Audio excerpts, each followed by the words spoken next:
पिता श्री अर्जुन बीवा। वही तो अर्जुन है, वही गांडीवधारी, गांडी धनुष है, परंतु नारायण ने अपनी शक्ति को ले लिया। समय समय का खेल है। अब तो क्या हुआ, मथुरा नगर में ब्रज नाव को पहुंचाया, गोपियों को पहुंचाया और अपने युधिष्ठिर महाराज के पास आकर उदास व दुखी हो गई है।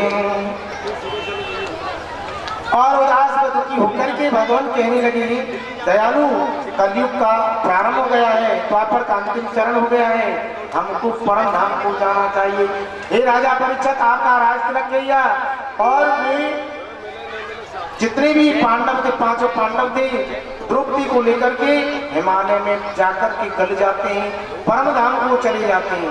हे राजन ने की आगे की कलयुग के चरित्र के बारे में श्रवण कीजिए। सुखदेव जी महाराज कहने लगे, हे राजन आगे चल करके कौन कौन से राजा होंगे? प्रदोत वंश के 5 राजा होंगे, वो 138 वर्ष इस पृथ्वी का भोग करेंगे। हे महाराज शिशुनाग वंशीय 10 राजा होंगे, वो 360 वर्ष इस मेरे भारतवर्ष की भूमि का उपभोग करेंगे। आगे चल करके नंदवंशी राजा होंगे, वो नंदवंशी राजा 100 वर्ष तक इस भारतवर्ष की भूमि का उपभोग करेंगे। एक चाणक्य नाम का ब्राह्मण होगा और नंदवंश का संहार करेगा और मौर्य वंश की स्थापना करेगा। और मौर्य वंश के राजा 137 वर्ष इस भारतवर्ष की भूमि का उपभोग करेंगे, राज करेंगे। ये राजन शुंग वंश के 10 राजा होंगे, 112 वर्ष तक इस राज का उपभोग करेंगे। कनुवंशी राजा 345 वर्ष तक इस राज्य का भारतवर्ष की भूमि का उपभोग करेंगे, राजा होंगे। ये राजन आंध्रवंशी 30 राजा होंगे, 456 वर्ष तक इस भारतवर्ष की राज्य करेंगे, भारतवर्ष की भूमि का उपभोग करेंगे। सुखदेव जी महाराज कहने लगे, राजन 7 अवीरवंशी राजा होंगे, 10 गदरवंशी राजा होंगे, 10 कंकवंशी राजा होंगे।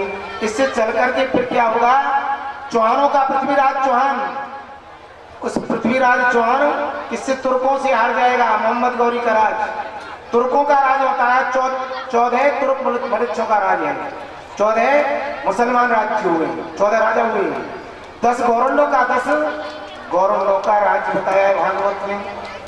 आगे चल करके भगवान 11 मौर्यों का राजा राज्य बताया है, 300 वर्ष का प्रजातंत्र है, प्रजातंत्र चल रहा, 300 वर्ष का राज प्रजातंत्र है।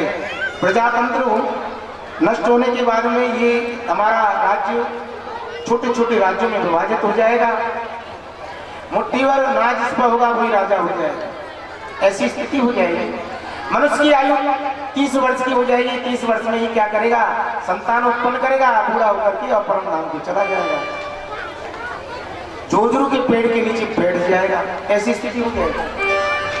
तब क्या होगा, भगवान चराचर गुरु विष्णु ईश्वरा अखिलात्मना धर्मत्राणाय साधुना जन करणो पुनुतये।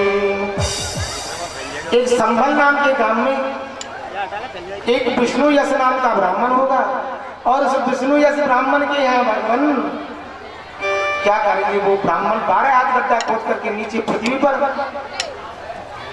क्या करेगा। वो अभी तो समय काफी दूर है, वो अभी समय नहीं आया है, आगे के बारे में बताई जा रही है, कल की भगवान के अवतार के बारे में।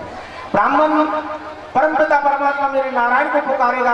हमारे भारतवर्ष में क्या हो गया, सूत्र प्राय बढ़ जाएंगे, मनुष्य बढ़ जाएंगे, मनुष्यों का राज हो जाएगा, सभी जगह मनुष्य नजर आएंगे, भगवान धर्म का बलकुट पर त्याग हो जाएगा।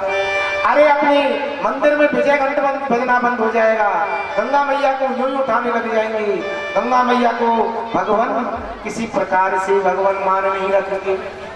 हमारे हिंदू समाज इस प्रकार दूषित हो जाएगा, मनुष्य राज मनुष्य उनको दूषित कर देंगे, परेशान करेंगे, पीड़ित करेंगे। तो मेरे भगवान क्या करेंगे, चराचर के स्वामी देवदत्त नाम के घोड़े पर सवार होकर के कल्कि रूप में अवतार लेंगे और देवदत्त घोड़े पर सवार होकर के तलवार से मनुष्यों का संहार करेंगे, धर्म की स्थापना करेंगे।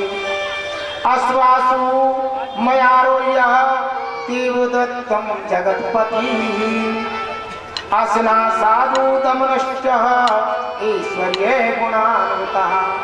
मेरे भगवान मेरे गोविंद क्या करेंगे? उस धर्म की स्थापना के लिए अवतार लेकर के घोड़े पर सवार होकर के मनुष्यों का संहार कर देंगे। अब की ब्राह्मण के घर जल में गो कन्हैया बंसी